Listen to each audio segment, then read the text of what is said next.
I am excited to be joined by none other than John Nichols. He's the national correspondent for thenation.com and author of the book, The Fight for the Soul of the Democratic Party. John, how are you today? I am better because I'm with you, my friend. But I'm well, and I hope you're well also.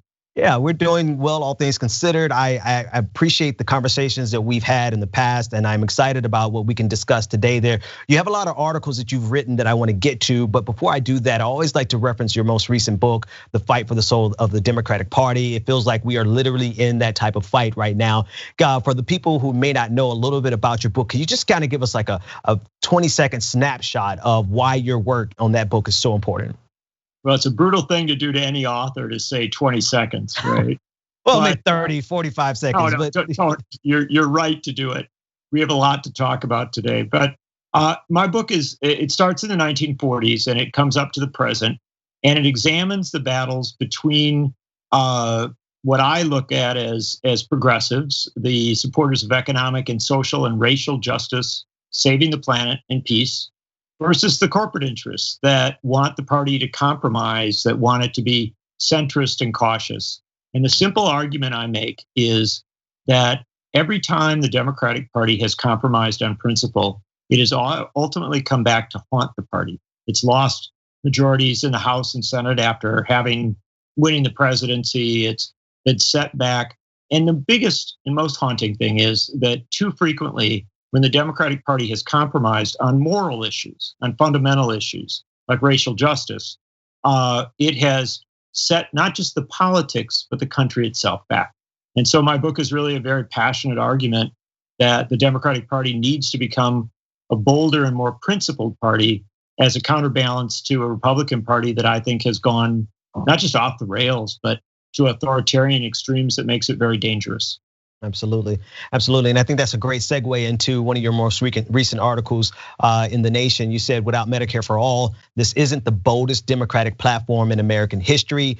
You write, 700 Democratic delegates signal that they will oppose a platform that fails to renew the party's commitment to establish a national healthcare system. Let's talk about that article in context of the boldness that they're claiming to have, but in the absence of Medicare for all, it's not so much.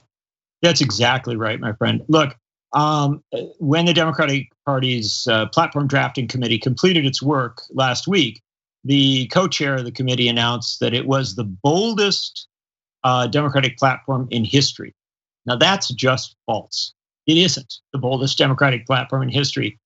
You have to have some sort of contextual sense on this. And certainly the Democratic platforms at many points in history have been far more bold as regards the issues they're dealing with in the moment. And particularly, I think that does come back to race, but also on issues of economic and social justice. Quite frequently, they've had bolder platforms in the past. And they've also, as I say, had bolder platforms on Medicare for all. In the 1940s, the Democrats were talking about an economic bill of rights that included a right to health care. From 1944, 1948 onwards into the 1980s, they literally had a commitment to universal national health care plan, very much along the lines of what we would think of as single payer or Medicare for all today. And so they've been better in the past. And the question you have to ask yourself, why now, when we have polling that shows overwhelmingly the American people are ready to go to a Medicare for all system, and when we have the practical realities of the moment, tens of millions of people with inadequate healthcare or no healthcare or uncertainty about their healthcare in the midst of a global pandemic, It's just the wrong way for the party to go. And yet, this is where they're going, right? And it seems to be the primaries. I think the last time we spoke, we discussed how the primaries were actually the opposite of what they normally are. Where in the primaries, everyone runs to their base. They, Democratic side, they would run to the left. In this case, the winner of the primaries ran as far away from the left as he possibly could. I attribute it to being surrounded by Democratic consultants, the standard corporate wing of the Democratic Party. What's your take on why, at a time when these more radical platforms are not even viewed as radical by most Americans anymore, it's the perfect timing for them, but yet and still the candidate that the Democratic Party chose is trying to avoid them at all costs? Well, look, I think the money power in America bets on both parties. And I think they work very, very hard to be influential behind the scenes and sometimes, right up front on the platforms and the policies and the nominees of both political parties. They don't always succeed. Sometimes somebody will sneak through like a George McGovern in 1972. But when a outlier does in the Democratic Party, the fascinating thing is the money moves over and backs the other side. And so they're very determined about how they do their politics. And in this case, they bet on Biden. They weren't sure that he could pull it off, but a lot of factors made it possible for him to do so. And the end result is that Biden comes out of that politics. That's his culture. That's what he knows. It doesn't necessarily mean that he's as conservative as some people think. The reality is it's just literally how he learned to do politics coming out of Delaware. And that's the message I keep coming back to is there is always a fight between the corporate centrists and progressives. And what progressives need to know is they fight for the soul of the Democratic Party. Frankly, now they're fighting for the soul of Joe Biden, and they should keep fighting. They shouldn't let up on this because the fact of the matter is he can be moved. I don't know how much he can be moved. I'm not naive about it, but he will be a better candidate and a better president if the left keeps pushing. They can't let up. I want to shift quickly to your article on Trump can't delay the election, so he's trying to make a chaotic mess of it. So even with all the criticisms that you have, obviously, of the Democratic Party or your concerns and critiques of the Democratic Party and this candidate, you still see the threat that Donald Trump is to this country. Discuss that article in context of the chaos that he's trying to create. Look, Donald Trump cannot delay or cancel the presidential election. The Constitution sets in frame a timeline that requires a new president to come in on January 20th. It also, frankly, sets up a scenario where you have to have your new Senate and House in the first week of January. You can't do that if you delay the November election. And also we have federal laws that set the election for the start of November. So Trump knows that, as dim-witted and disengaged and dishonest as he may be, he knows that reality. So why is he throwing up the possibility of delaying the election? It's because he wants to create a sense of chaos that does two things. One, may make some people just give up on the thing. I think he's false. He's a false premise in his own head, but I think he wants some people to think it's not, that it just isn't going to be a functional election. But second, I think he wants to delegitimize an election that he, I think, now expects to lose. And so what you're seeing with Trump is some of the worst type of gaming of our politics.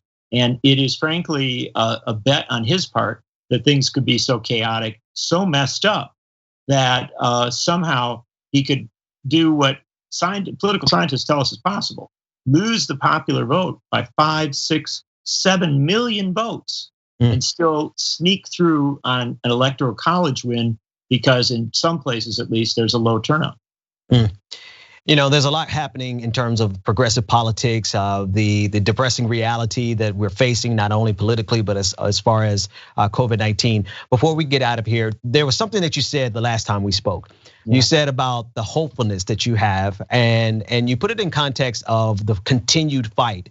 The fight that started that someone else began and they didn't see the end of it, but we continue it. I want you to just take a minute and talk to the audience about how it is that you've seen all the realities, you study the realities, you understand the context of the corporate wing of the Democratic Party, our electoral party system. But why is it that you still have hope in this progressive fight? I'm more hopeful about the progressive fight than ever because it's almost always defined by the times. People organize, they mobilize, they do the hard work, but they build the movements to be ready for the moment in which something becomes possible. And so the fact of the matter is, in this United States of America, you could have been born an abolitionist in the late 18th century, lived your whole life and never seen your goal realized, but you kept the flag flying, you kept fighting for it because someone else would pick that baton up and carry it forward. And it's true on Social Security, on Medicare, on everything that we've ever wanted. People have lived their lifetime and not gotten it. But because they fought in their lifetime, somebody else was able to pick it up and carry it forward. That's why we honor our heroes of the past, and that's why we honor our heroes of the present. I just talked to Barbara Lee yesterday at great length, or the other day at great length, and she talked about passing the baton. The people gave her the baton. She carried it, often alone, casting that one vote against endless war, and she handed it off to somebody else. That's what I believe in. I believe we do our work not necessarily to win. We hope we win, but we do it because it's our duty to carry it on and to pass that baton to the next fighter. John, thank you so much for that. I think that's so critical in context of everything that's going on. John Nichols, national affairs correspondent for thenation.com, author of The Fight for the Soul of the Democratic Party. Please be sure to pick up that book. Thank you for your time, John. Thank you. It's such an honor to be with you, my friend. Thanks for watching this free clip of the Young Turks. Don't forget to become a TYT member today. For more exclusive content, join now at tyt.com/join.